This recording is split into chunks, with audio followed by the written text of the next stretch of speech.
Do you believe in God? No. Don't answer fast. Because this isn't a question about religion. It's a question about you. The question, do you believe in God, has echoed across civilizations, whispered in temples and screamed in wars, discussed in classrooms and contemplated in silent bedrooms at 3 a.m. But behind the debates, doctrines and defenses lies a truth most people never consider. This question was never meant to be answered with the tongue. It was meant to be answered with the soul. The world treats God as an external puzzle, a courtroom debate, a philosophy exam. One side demands proof, the other side demands faith. And in this tug of war, we forget the essence. The divine is not discovered through arguments. It is awakened through awareness. God, however one names or understands the concept, isn't merely an entity to be proven or disproven. God is an inner mystery, a silent chamber in the human psyche, a whisper beneath thought, waiting for the one who is willing to go inward. In truth, the question, do you believe, is irrelevant until the real question is asked. Have you ever listened to the deepest part of yourself? Modern minds worship logic, and logic is powerful. It builds machines, splits atoms, decodes DNA. But logic alone cannot touch the realm where awe is born. Wonder, surrender, intuition. These are not equations, they're experiences. And the divine reveals itself as an experience, not an argument. Think for a moment. When you stand before a sunset that sets the sky on fire, do you calculate wavelengths and atmospheric refraction? Or do you watch in stillness and feel something ancient rise within you? That quiet knowing that there is more to existence than dust and time. When you hold a newborn child and see life ignite behind tiny eyes, do you consult textbooks for the origin of consciousness? Or does your heart tremble with the realization that life is not just chemical, it is miraculous? These aren't proofs. They are invitations, invitations to step beyond intellect and into presence. For God, or the idea of God, is not reached by thinking harder, but by thinking less. Not by collecting answers, but by surrendering to mystery. Human beings hunger for certainty. We seek frameworks, rules, explanations. We want the universe to fit in our pocket, labeled neatly, understandable, predictable. But what is sacred cannot be captured like data. The divine is not a file you download into your mind. It is a flame you allow to burn in your heart. Every ancient tradition, every mystic across cultures, pointed inward, not outward. They never said, search the sky for proof. They said, search your soul for presence. Because the divine, whether you call it God's source, consciousness, truth, or the primordial essence, is not separate from the one who seeks it. The seeker and the sacred are two waves of the same ocean, briefly forgetting they rise from the same water. The conflict begins when we treat belief as a competition. Some defend God like a fortress, others attack faith like a battlefield. But every argument, every debate, every attempt at proving or disproving reveals a deeper fear. The fear of uncertainty, the fear of surrender, the fear of asking inner questions that cannot be controlled or measured. Humans fear silence because silence removes distraction, and in that quiet space, truth begins to whisper. And truth is terrifying, because if God, or the inner dimension that word points toward, is real, then we are more than flesh and habits, more than memory and biography. We are responsible for something greater within us. We cannot hide behind the noise of life. We must confront the mirror of consciousness, and that mirror never lies. This is why many debate God instead of seeking. Argument feels safe. It is easier to fight than to feel, easier to question the universe than to question oneself. But true belief does not come through external persuasion. It emerges the moment you face the mystery within. You do not need temples, though they can help. You do not need scriptures, though they can guide. You do not need rituals, though they can focus the mind. All you truly need is honesty, raw, unfiltered inner honesty. Because the divine does not hide from us. We hide from it. We bury wonder under distraction. We drown intuition in noise. We sacrifice presence for productivity, purpose for validation, soul for ego. We call it being practical, when in truth it is fear masquerading as logic. The inner mystery of God reveals itself slowly, like dawn breaking behind mountains, illuminating the edges before the horizon rises in full glory. It begins with subtle awareness, the feeling that there is more meaning, more depth, more reality than the eyes can see. And as soon as that thought appears, the ego fights back. Ego demands certainty. Ego needs control. Ego says, if I cannot prove it, it cannot exist. But spirituality whispers, the most real things cannot be held, only felt. You cannot hold love in your hands, yet you feel it. You cannot weigh purpose on a scale, yet you hunger for it. You cannot measure hope in meters, yet it lifts you from despair. You cannot point to meaning on a map, yet you search for it in every action. These things are not illusions. They are the inner language of the soul. And if abstract emotions can shape a life, why assume the deepest essence must be either physical or false? Why believe only what can be seen, when the most powerful forces are invisible? Faith is not foolishness, it is intimacy with existence. It is the quiet acceptance that the universe is not random, that consciousness is not accidental, that life is not mechanical. Faith is not opposed to reason, it is a dimension beyond reason. Where logic stops, wonder begins. And where wonder begins, the door unlocks to the sacred room inside the human mind. Those who seek God outside may find symbols, rituals, doctrines, but those who turn inward find experience, awareness, presence. The divine does not shout, it waits in silence, and those who listen do not become believers. They become witnesses. The truth is not that God is hidden from humanity. The truth is that humanity has forgotten how to look within. We have learned to build machines, but forgotten how to build stillness. We have mastered information but neglected wisdom. We chase the stars while ignoring the galaxy inside the heart. We want answers from outside, but fear the voice that speaks from the center of our being. And so the question remains, not as a debate, but as a doorway, inviting the seeker inward, into the secret well of consciousness, where the sacred does not announce itself, but waits to be recognized when the mind grows quiet, when fear dissolves, when ego bows, and when the soul finally turns inward enough to discover that what it sought was never far, that the divine was never separate, that the mystery was never out there but always here, in the place where thought ends and knowing begins, in the silent realm where the self touches eternity and remembers what it forgot long before it learned to argue about belief and meaning and truth. Remembering that the question of God was never meant to be solved like a problem, but entered like a journey, not approached with the eyes, but with the inner vision, where the sacred reveals itself, not as a fact to be proven, but as a presence to be realized.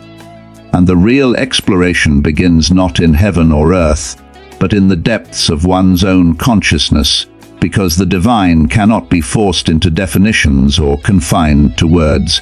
It can only be felt in the intimate quiet, where the human spirit meets the infinite and recognizes itself as part of something vast, ancient, eternal, and profoundly real, a truth that waits patiently in the core of every soul, silently calling, silently inviting, silently watching for the moment when a human heart grows courageous enough to turn inward and ask not, "Is God real?" but, "What is this presence inside me that watches, witnesses, wonders, and knows?" And in that question, life shifts, perception deepens, and the greatest mystery unfolds not as an external doctrine, but as an inner awakening, a sacred recognition beyond thought, beyond doubt, beyond proof. where the mind surrenders and the soul steps forward to whisper its first quiet truth. Since the beginning of time, faith is not a leap into darkness. It is a return to a light you forgot you carried. People confuse faith with naivety, as if believing in something greater than the visible world means abandoning intelligence. But real faith is not ignorance. Real faith does not reject logic. It transcends it. Logic is a lamp, but faith is the sky. A lamp helps you walk through a room. The sky shows you the entire horizon. Blind belief is imitation. Repeated words, memorized doctrines, inherited ideas. But faith is not borrowed. Faith is felt. Faith is born not from obedience, but from awakening. It rises not from fear of the unknown, but from intimacy with the unseen. It is not the refusal to think. It is the realization that thought alone cannot touch the deepest truths of existence. You can dissect the brain, but never find the soul under a microscope. You can measure heartbeat rhythms, but never quantify love with numbers. You can explain neural pathways, but never pin down consciousness like a specimen on a lab board. Some realities cannot be contained by science, not because science is wrong, but because reality far exceeds any one method of knowing. Faith begins where observation ends and experience begins. It blooms when the inner world speaks louder than the outer noise. It comes in moments when logic stands helpless, when pain breaks you, when destiny unfolds, when intuition guides you without explanation. When everything rational says, give up, yet some force inside whispers, keep going. Faith is not blind. It sees what the eyes cannot. To an outsider, faith looks irrational. To the one who holds it, faith is clarity beyond reasoning. It is knowing without needing to explain. It is sensing without needing to prove. It is hearing the silent orchestra of existence even when the world is deaf to it. Look at your life. How many decisions were made not through logic, but through something deeper? Falling in love. Choosing a dream that made no practical sense. Leaving a job that suffocated your soul. Moving toward a future you could not see, but somehow felt calling you. These choices were not mathematical. They were spiritual, guided by that quiet inner compass that never screams, only whispers direction. Faith is this compass. It is the inner knowing that refuses to be silenced. Society tells you to believe only what you can see. But the greatest truths are invisible. You cannot see gravity, but you trust the earth will hold you. You do not see electrons, yet technology depends on their dance. You do not see trust, yet entire relationships stand on it. You do not see thoughts, yet your life is shaped by them every second. The unseen governs more of your life than the seen, yet humanity hesitates to honor the deepest unseen of all, the whisper of the divine. Faith is not anti-logic, it is supra-logic. It rises above limitations of reasoning without rejecting reason. Reason brings you to the threshold, faith leads you across it. Reason can teach you how the seed grows. Faith is the awe you feel watching it pierce the soil and reach toward the sun. Reason explains life. Faith experiences its sacredness. The mind wants proof. The soul wants truth. Proof convinces the brain. Truth awakens the being. There is a vast difference between believing because you were told to believe, and believing because your spirit has tasted reality that words cannot contain.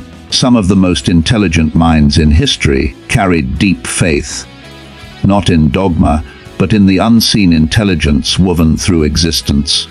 They understood something most people forget: the universe is not mechanical chaos, it is conscious mystery. Faith is not pretending you know. It is knowing you don't need to pretend. It is the quiet confidence that life has meaning, even when the meaning is beyond comprehension. It is the strength to walk through darkness knowing you carry light.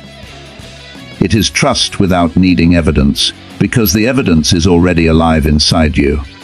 Faith is not blindness. Blindness is doubt. Doubt that life has order, that existence has purpose. That consciousness is not accidental. Blindness is believing only in what can be touched, as if the infinite could be squeezed into the hands. Faith is sight beyond the eyes, vision beyond the physical lens. It is recognizing that not everything real is measurable, and not everything measurable is significant. Faith is the courage to stand in uncertainty without collapsing into fear. It is the discipline to listen to intuition when logic trembles. It is the surrender to a guidance that does not shout, but nudges.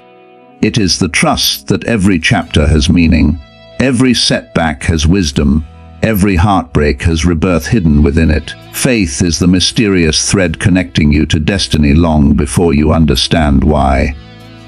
And the strangest thing, faith often comes strongest after logic has failed. When life strips you, when hope thins, when plans crumble, something ancient awakens. A presence inside you steps forward, quiet but unshakable. You do not believe because you are told. You believe because you have tasted survival, because you have witnessed your own resurrection, because you have seen valleys and still risen toward mountains. Faith becomes the memory of every moment you should have fallen but didn't.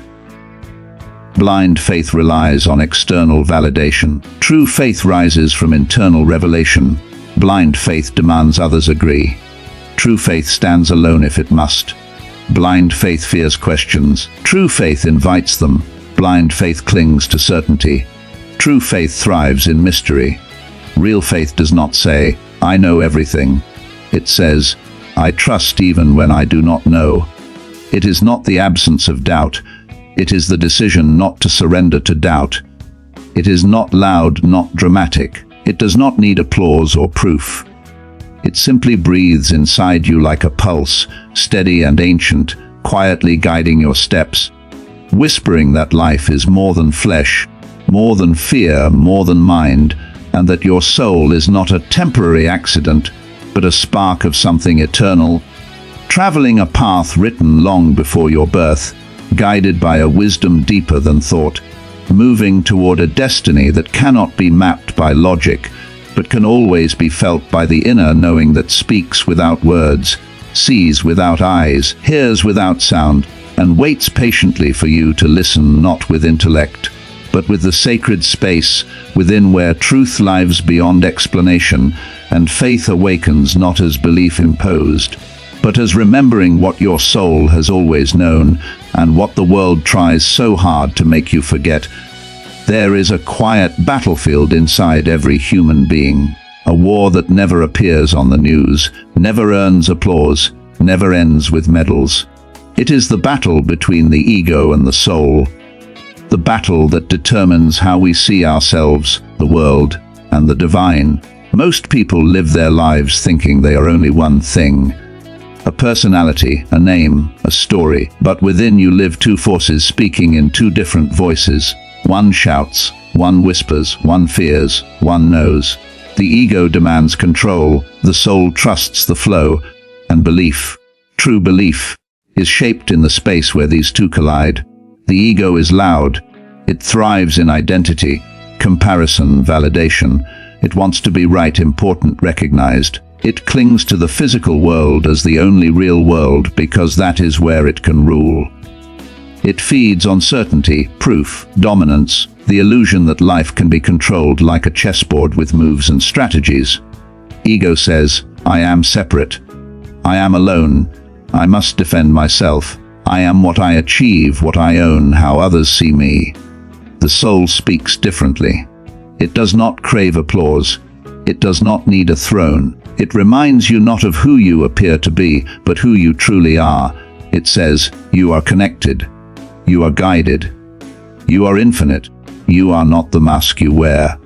The soul does not argue. It reveals. It does not conquer. It expands.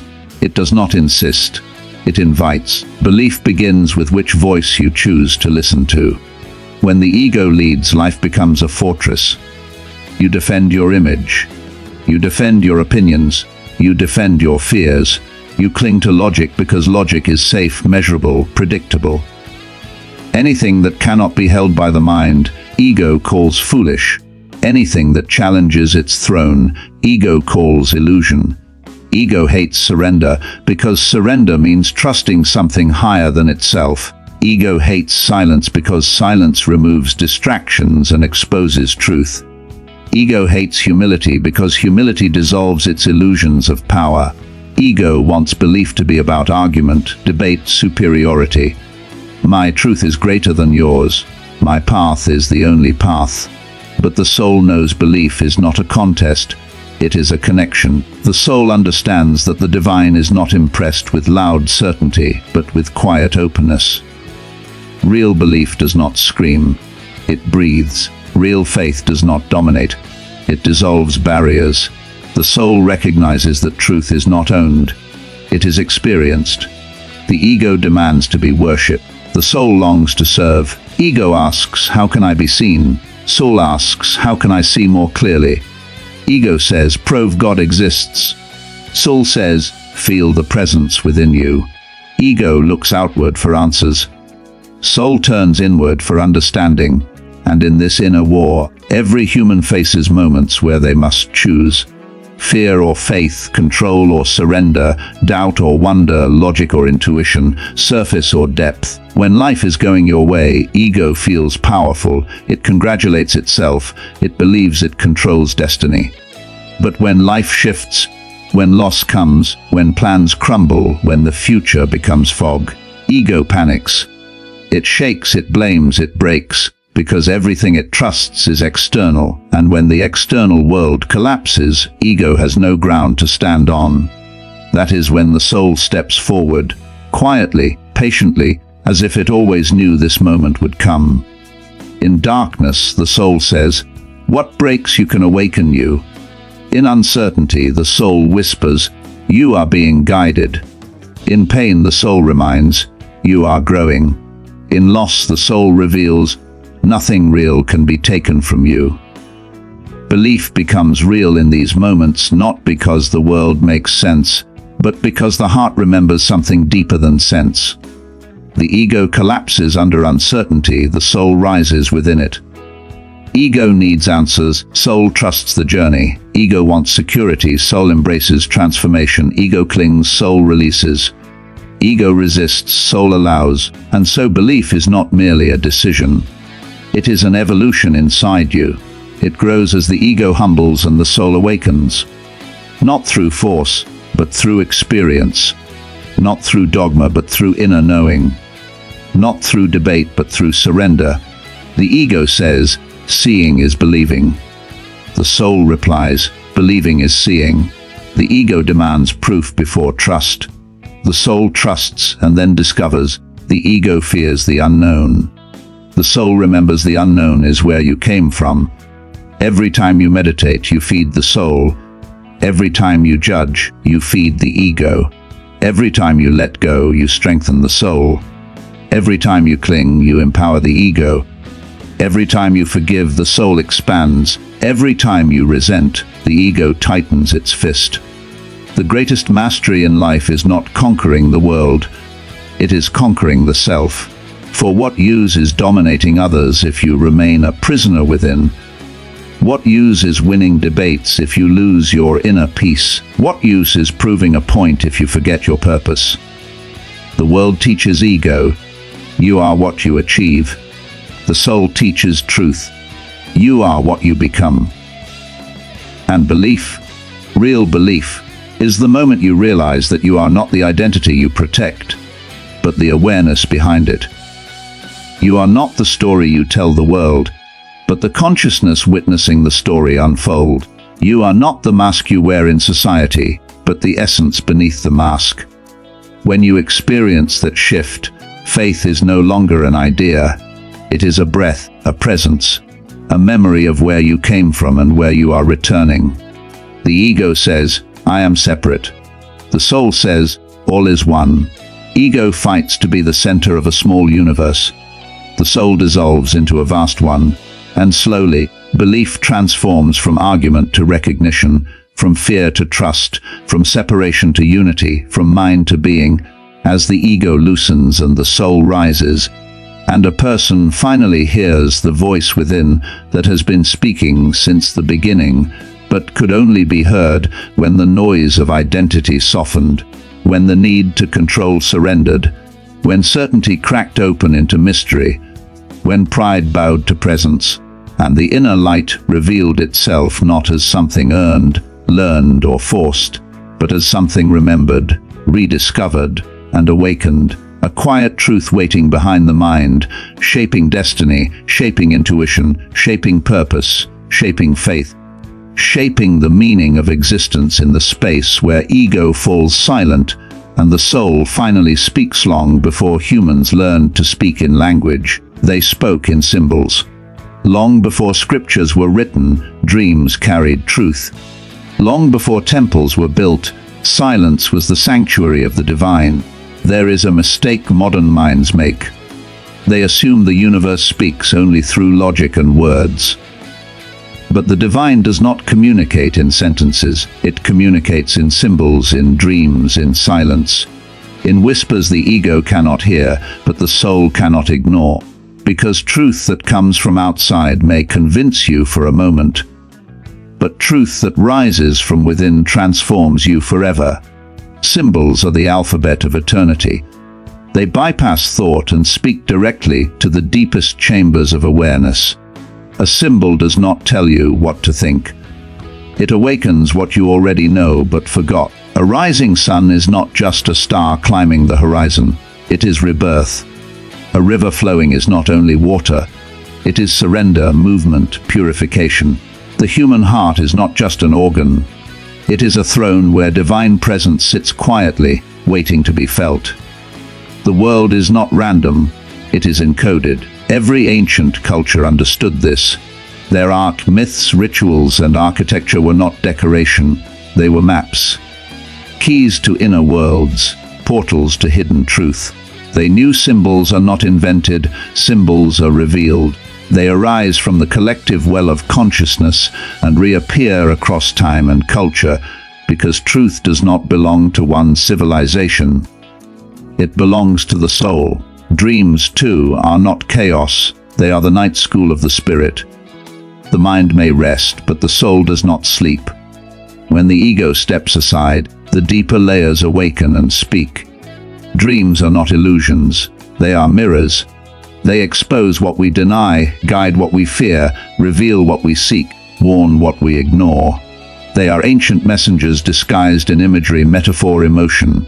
In dreams, logic dissolves so truth can enter. A person who is gone returns to deliver guidance. A doorway appears when life is about to change. A shadow chases you when you run from your own unhealed parts. Water rises when emotions overflow. Fire burns when transformation approaches. Falling signals surrender, flying signals liberation. Death in dreams is not the end, it is rebirth. Every dream is a riddle where the soul writes in poetry what the mind cannot accept in prose. And silence is the language before language existed. Silence is the temple where the divine voice lives. When the world grows loud, the sacred grows mute, not because it disappears, but because we stop listening. The deepest truths are not shouted. They are felt in stillness. When you sit quietly, thoughts slow, emotions soften, and something subtle appears. A presence, a clarity, an intuition. Silence does not give answers. It dissolves the questions. It does not offer arguments. It offers understanding. In silence, you do not think about truth. You meet it. The divine speaks in silence because silence humbles the ego and opens the inner ear. Words can deceive. Silence cannot. Words belong to the mind. Silence belongs to the soul. When you pray, you speak. When you meditate, you listen. Listening is the higher form of communication because truth does not need to convince. It only needs to be recognized. But modern life fears silence. We fill every moment with noise. Screens, voices, movement, distraction. Because stillness forces us to face ourselves. Silence strips away all masks and reveals the truth beneath. Yet that truth is the doorway to everything we seek. Peace, clarity, purpose, connection. The divine does not force communication. It simply waits for you to tune your inner instrument. You cannot hear a violin in a hurricane, and you cannot hear sacred guidance in mental chaos. The universe is not silent, we are noisy. Belief, then, is not about accepting doctrines, but learning to interpret the language reality is speaking to you every day. It appears in signs. The right person at the right moment, a phrase you needed to hear, a coincidence too precise to be coincidence. It comes in sudden knowing, intuition that appears without logic but proves itself true.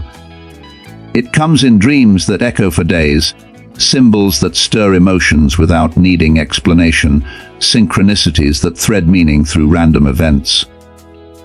The rational mind calls it coincidence. The awakened soul calls it communication. The divine speaks softly because it trusts those ready will hear. It does not scream for attention. Truth is not desperate. It does not argue. Truth has no opponent. It does not rush. Eternity is never in a hurry. The ego demands signs, the soul recognizes them. The ego wants evidence, the soul already knows. The ego seeks outside, the soul listens inside. If the divine spoke loudly, the ego would claim credit. If the messages were obvious, the mind would intellectualize them. But subtlety forces presence, forces humility, forces awakening. Every spiritual tradition teaches, to know the divine, go inward. Not into isolation, but into awareness. Not into fantasy, but into inner stillness. Not into belief alone, but into experience. Look at your own life. How many times did something unexplainable guide you? How many times did intuition save you, dreams warn you, symbols comfort you? How many moments did you feel a force beyond logic shaping your path? You did not invent those moments. You received them. The soul always knows before the mind understands. And yet, the greatest messages are missed not because they are hidden, but because we look with eyes instead of insight. We search the sky for signs while ignoring the symbols on our path. We chase prophets while ignoring the prophet within. We seek miracles outside while missing the miracle of breath, waking, feeling, being. The divine does not hide, it reflects, hints, nudges, guides. Its voice is woven into nature, intuition, synchronicity, metaphor. It speaks in the chill on your spine when truth touches you, in the pull toward purpose you cannot explain, in the peace that arrives without reason, in the dream that lingers, the symbol that returns, the silence that comforts, the inner knowing that cannot be reasoned but cannot be denied. To hear it, you do not need more knowledge, you need more presence. To understand it, you do not need more noise, you need willingness to enter the quiet. To receive it, you do not force, you open. Because the divine does not come through force, it comes through awareness. It arrives the moment you stop seeking outside and begin listening inside. Where symbols rise like sacred whispers, where dreams reveal what waking life hides, where silence becomes a door to something ancient, vast, alive and real, waiting patiently for the day a human finally pauses long enough to realize they were never alone, never unguided, never separate, never abandoned by truth, because the universe has been speaking all along, and the soul has been hearing it, even when the mind pretended not to know. There is a strange illusion humanity carries. The idea that God is somewhere out there, hidden behind the stars, locked in ancient scriptures, living in temples, mosques, churches, and mountains, waiting to be discovered like treasure beneath forgotten ruins. People travel deserts, climb holy peaks, sit in monasteries, chasing the divine as if it's a destination on a map or a figure behind a cosmic curtain. But what if God is not found through travel, debate, or religious achievement? What if God has never been lost? What if the search for the divine is not a search at all, but a remembering? You don't find God. You remember God, because the divine has always been imprinted within the soul, not delivered from outside. like a song you once knew but forgot how to hum, a scent from childhood that you recognize without knowing why, a dream that fades on waking but leaves a trace of truth in your chest. God is a memory beneath the noise of life, a truth older than language, older than thought, older than self-awareness itself. Think of a child looking at the sky. Before teachings, before religion, before philosophy, there is wonder, pure, unfiltered, untouched. A gaze that doesn't question existence but marvels at it. That state is not ignorance. It is original knowing. It is spiritual innocence before intellectual confusion. As we grow, the world fills us with answers, labels, and definitions. We learn what others told us God is or isn't. We inherit doctrines and doubts, faith and skepticism. The world teaches us names. Allah, God, Ishvara, universe, source, yet names only point, they never contain. Slowly, the soul's memory becomes buried under identity, achievement, pain, ego, fear, logic, ambition. But beneath it all, the knowing remains, waiting patiently, like a candle hidden under cloth, its flame unextinguished by time. The idea of remembering the divine is not poetic fantasy. It is a psychological and spiritual fact. When people meditate deeply, they do not encounter something new, they uncover something ancient. When someone undergoes a near-death experience, they speak of familiarity. A light that feels like home, a presence that feels like return. When a person stands in silence on a mountain peak, looks at the ocean at dawn, listens to the heartbeat of a newborn, sits beside someone they love, or hears a truth that shakes them awake, the heart does not learn, it recognizes. Like déjà vu of the soul, something whispers, "I've been here before." This is not discovery.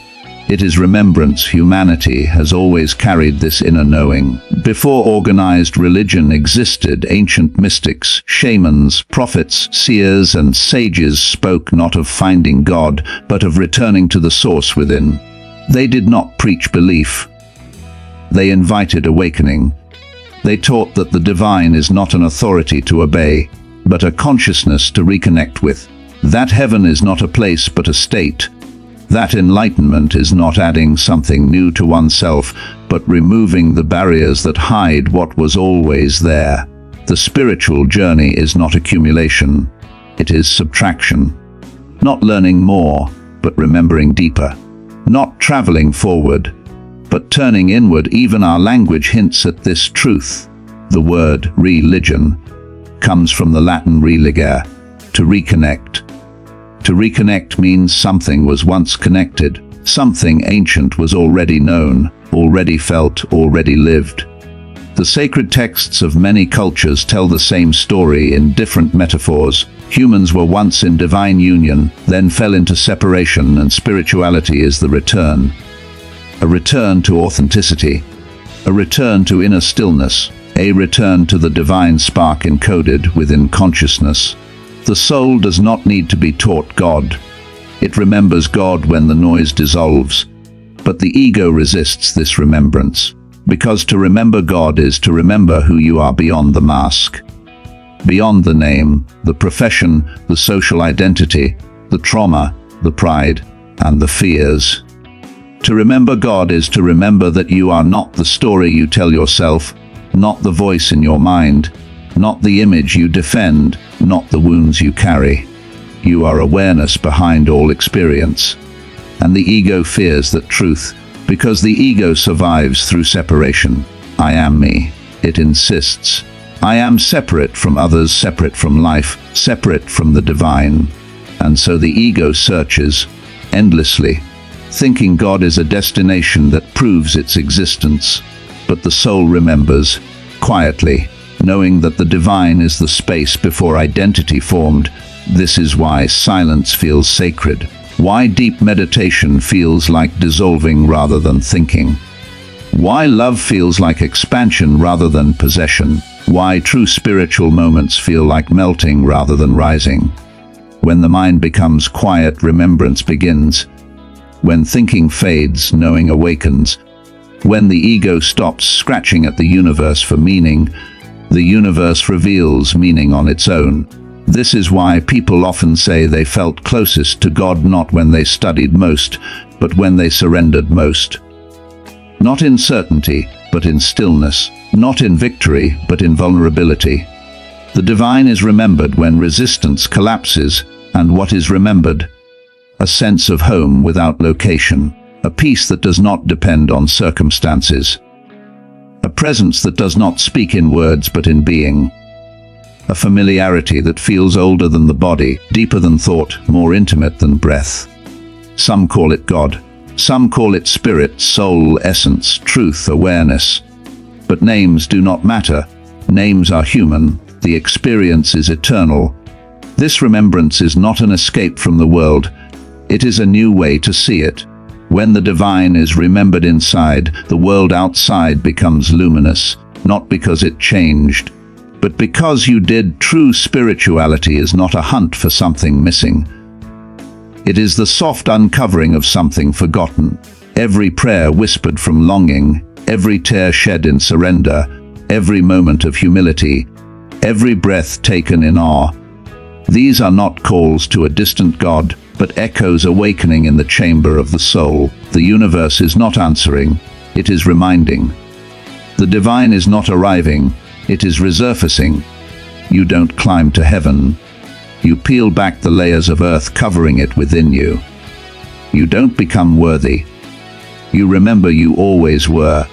Spirituality is simply this: the soul remembering its origin, the heart remembering its source, the human remembering its divinity within the silence where God has been waiting all along. To believe in God is not to surrender your strength.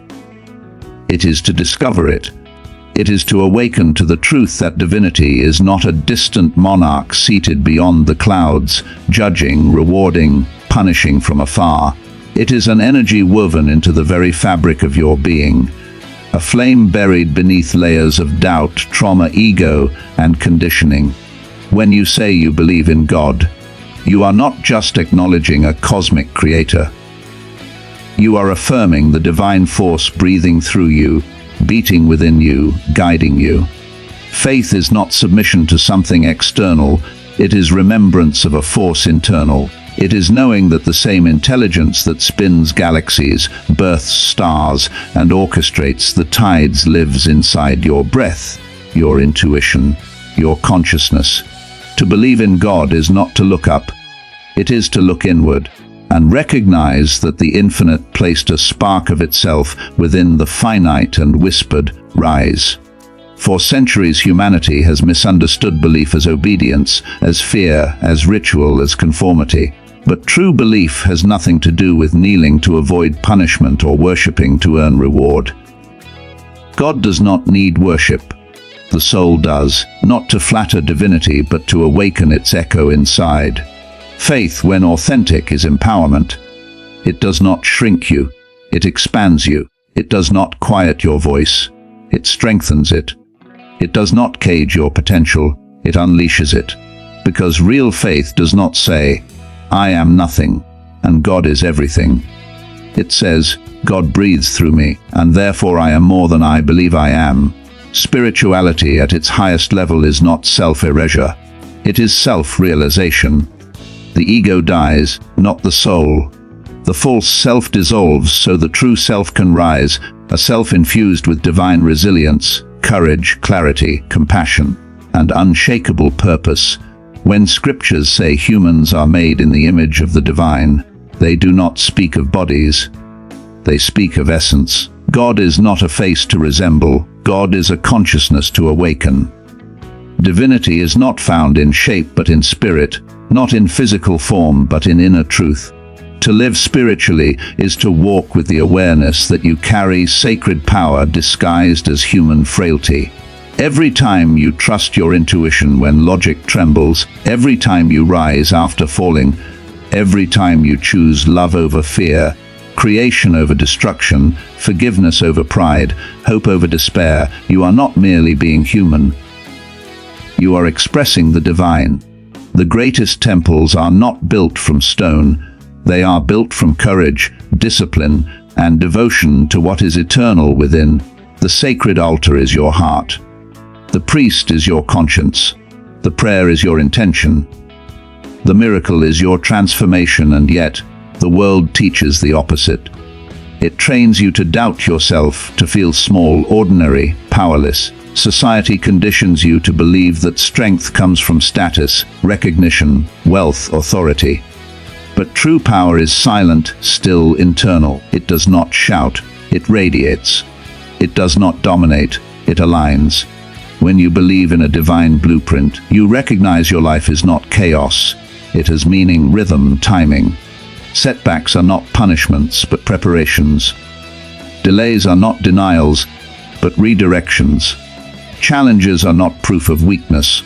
They awaken strength that was asleep. Belief gives you resilience, not because you expect miracles to fall into your lap, but because you trust that the force that designed stars also designed your path. And that force does not make mistakes. Faith is not passive waiting. It is active remembering. It is choosing every day to honor the godlike potential inside you. It is working, building, evolving, knowing that destiny meets the brave, not the idle. To believe in God is to believe in growth, in evolution, in purposeful effort fueled by divine guidance. It means looking at the mountain and saying not, "Move for me," but "Give me strength to climb." It means refusing to be imprisoned by fear or past wounds, because you know the soul that lives in you is older than your pain and stronger than your circumstances.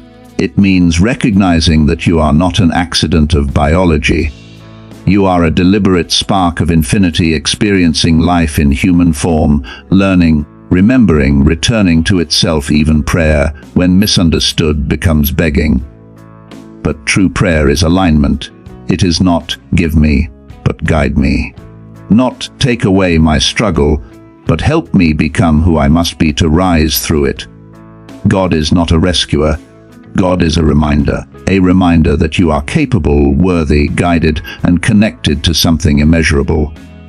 When you say, "I believe in God," what you truly say is, "I believe I am not alone in this universe. I believe there is meaning in my existence. I believe I have purpose flowing through my veins. I believe that the force that created existence has also planted power within me to shape my life, to evolve, to rise." And when belief reaches this depth, it becomes unbreakable, because it is no longer dependent on external miracles. It becomes the miracle. Look at the people who changed history, who healed, built, created, sacrificed. They did not wait for divine intervention. They embodied divine will. They walked with conviction because they felt guided by something larger than fear. They saw possibility where others saw impossibility. They trusted the voice within that whispered truth louder than the world shouted doubt. That voice is the echo of God in the human mind, the quiet whisper that calls you toward purpose. When you honor that voice, you are not following ego, you are following spirit. When you trust it, you do not worship God as distant, you embody God as presence.